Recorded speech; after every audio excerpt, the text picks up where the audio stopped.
मैंने ऐसा देखा है कि कई बार लोग अपने घमंड में आकर गरीब परिवार की जो कन्याएं घूम रही होती है, जो लड़कियां घूम रही होती है, उनको दुत्कार देते हैं या अपने आप से दूर करते हैं। कई लोग तो घृणा तक करते हैं और उन्हें अछूत मानते हैं। आइए आपको आज एक ऐसी कथा सुनाती हूँ जिसे आप सुनेंगे तो शायद आपको यकीन नहीं होगा।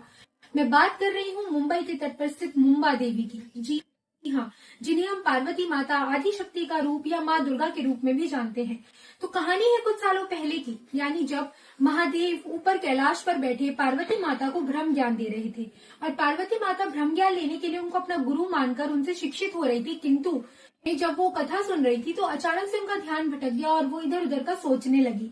और उसी वक्त शिवजी ने उन्हें श्राप दिया कि जाओ, तुम्हें शिक्षा का महत्व नहीं पता, तो तुम अब एक अनपढ़ परिवार में जन्म लोगी और वहां पर तुम्हें शिक्षा का महत्व समझ में आएगा।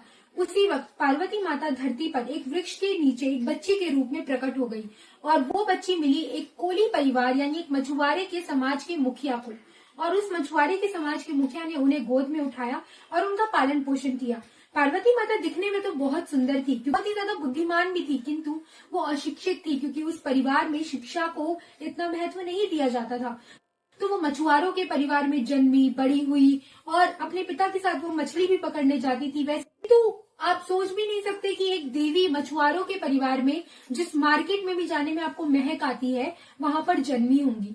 उसके बाद जब वो बड़ी हुई तो वहां पर एक मुबारक नाम का राक्षस हुआ और उन्होंने देवी का रूप धारण करके मुंबा देवी के नाम से उस राक्षस का वध किया। तो जो इनके पिता थे, कोली परिवार के जो मुखिया थे, उन्होंने शर्त रखी कि मैं अपनी पुत्री का विवाह उसी स्थान से करूंगा जो हमारे यहाँ तबाही मचा रही वेल मछली का वध करेगा, क्योंकि वहां के पानी में एक वेल मछली बहुत ज्यादा उत्पात मचा रही थी। और तो शिवजी ने मछुआरे का रूप धारण किया और उस वेल मछली का वध किया और उसके बाद पार्वती जी और शिवजी का विवाह एक बार दोबारा हुआ।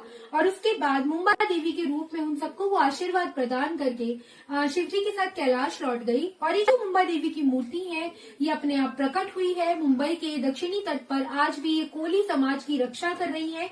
और आपको एक खास बात बता दूं कि आपका प्यारा मुंबई, जो आपके दिलों की जान है, उसका नाम भी इन्हीं देवी के नाम पर पड़ा। मुंबा देवी के नाम से ही आज हम मुंबई को मुंबई कहते हैं। इसी के साथ सभी को हर हर महादेव, राधे राधे।